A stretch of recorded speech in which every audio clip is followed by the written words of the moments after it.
Students, आज हम introduction to trigonometry में स्पेसिफिक एंगल्स पढ़ेंगे। नाउ सबसे पहले ट्रिग्नोमेट्रिक रेशियोज ऑफ 45 डिग्री, ठीक है।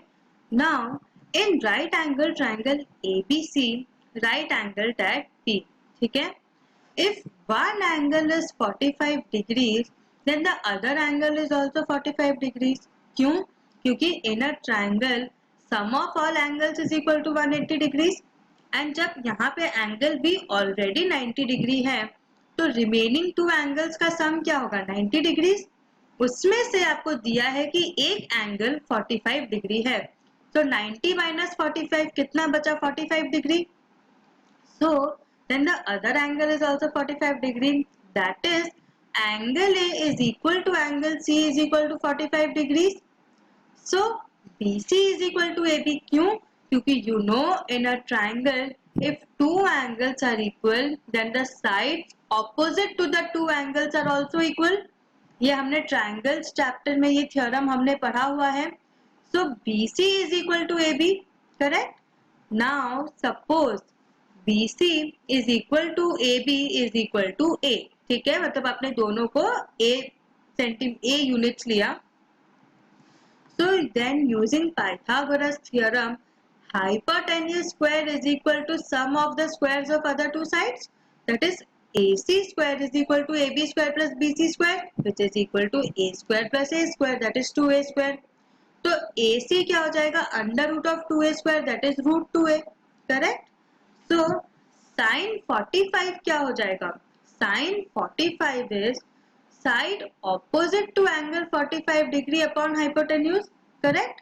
यहाँ पे sin 45 एंगल A बोला था 45, so side opposite to angle 45 क्या है? BC upon hypotenuse, that is BC कितना है? A एंड हाइपोटेन्यूज कितना है? A रूट 2 और रूट 2A, तो कितना बचा? 1 by root 2, therefore sin 45 is equal to 1 by root 2, ठीक है।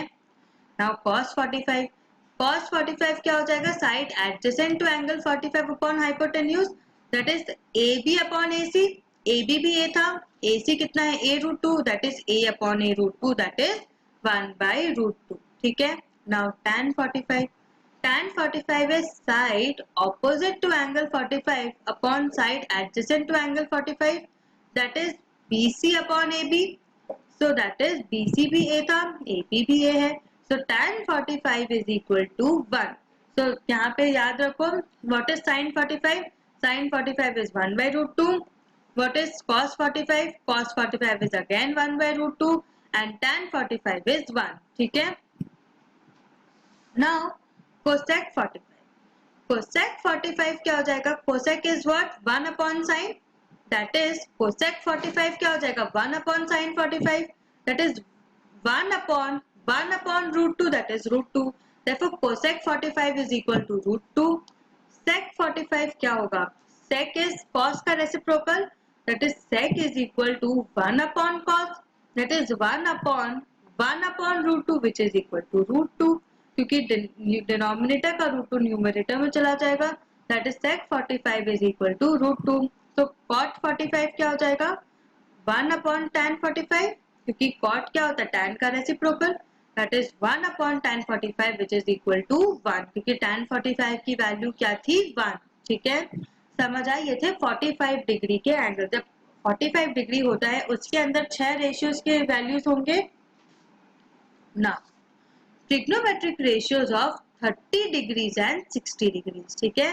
अब हम 30 डिग्रीज एंड 60 डिग्रीज के रेशियोज देखेंगे।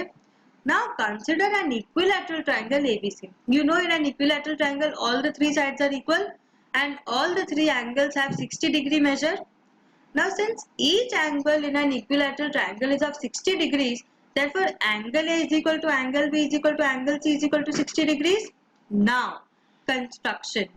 Draw perpendicular AD from A to the side BC, ठीक है, मतलब हमने AD perpendicular draw किया side BC पे. Now triangle ABD is congruent to triangle ACD, therefore BD is equal to DC, correct? Therefore angle BAD is equal to angle CAD using the CPCT rule. Now what do you observe? you observe that triangle ADB is a right angle triangle, right angled at D, with angle BAD is 30 degrees and angle ABD 60 degree. Correct?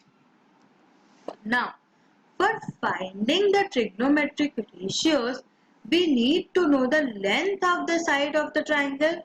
Now, suppose that AB is equal to 2A. AB की major क्या है यहाँ पे 2A. ठीक है, यहाँ पे क्या हो जाएगा, अगर AB 2A है. Now for finding the trigonometric ratios, we need to know the length of the side of the triangle. Now let us suppose that AB is equal to 2A. तो AB अगर 2A है मतलब AC भी 2A हो जाएगा, BC भी 2A हो जाएगा. क्यों? क्योंकि ABC is an equilateral triangle with all three sides equal, that is AB is equal to BC is equal to CA which is equal to 2A. Now BC देखो, अब BC अगर 2A है तो BD क्या हो जाएगा A, क्योंकि BD is equal to DC. Correct? और BD अपॉन BC क्या हो जाएगा 1/2 which is equal to A. Now AD square, now in triangle ABD, using Pythagoras theorem, AB square is equal to AD square plus BD square, that is AB square is equal to AD square plus BD square which is equal to, तो AD square क्या हो गया, AD square is equal to AB square minus BD square which is equal to 2A the whole square minus A square which is equal to 3A square. तो AD क्या हो जाएगा √3A. Correct? और A √3. So now sin 30 क्या होगा, sin 30 will be opposite upon hypotenuse, that is BD upon AB which is equal to 1/2. क्योंकि BD क्या था A, AB क्या था 2A, so BD upon AB is equal to A upon 2A which is equal to 1/2. cos 30 क्या होगा, adjacent upon hypotenuse, that is AD upon AB. AD क्या था A √3, AB कितना था 2, so A √3/2, 2A. Correct? that is AD was A √3 and AB कितना था 2A. तो यहाँ पे A and A जैसे कैंसिल हो गया sin 30 में, वैसे cos 30 में A and A कैंसिल हो जाएगा, तो आपका क्या बचा √3/2. सिमिलरली tan 30 क्या होगा, opposite upon adjacent, that is BD upon AD, that is A upon A √3. Again यहाँ पे A and A कैंसिल हो जाएगा, तो क्या बचा आपका 1/√3. करेक्ट? सो नाउ अब हम देखेंगे cosec 30. cosec 30 क्या होता है 1 upon sin 30, that is 1/1/2 which is equal to 2, that is cosec 30 degree is equal to 2.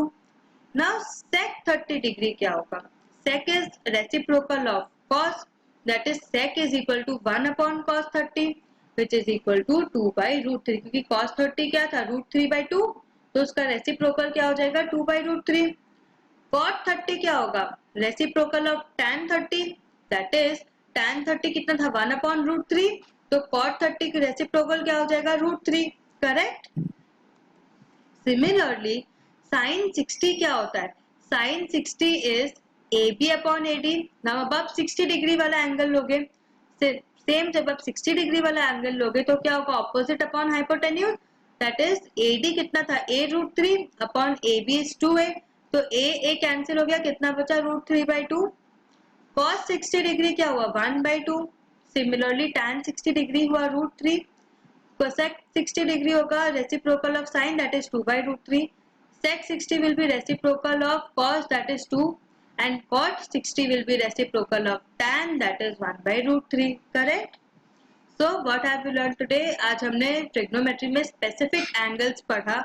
यहाँ पे आपको ध्यान देना है कि यहाँ पे मैं आपको एक टेबल फॉर्म दूंगी एज अ समरी. इसमें ये सारे वैल्यूज आपको कंपल्सरीली याद रखने हैं, क्योंकि इसके पूरे सम्स आते हैं जिसमें आपको ये ट्रिग्नोमेट्रिक जो स्पेसिफिक सम्स के वैल्यूज है, एंगल्स के वैल्यूज है, आपको लिखने पड़ते हैं. ठीक है? So have a good practice. ये सारे लर्न कर लेना. आप खुद से एक टेबल बना लो एंड इसमें कंफ्यूजन नहीं होना चाहिए, क्योंकि पूरा सम गलत हो जाएगा. ठीक है? Have a good revision. Thank you.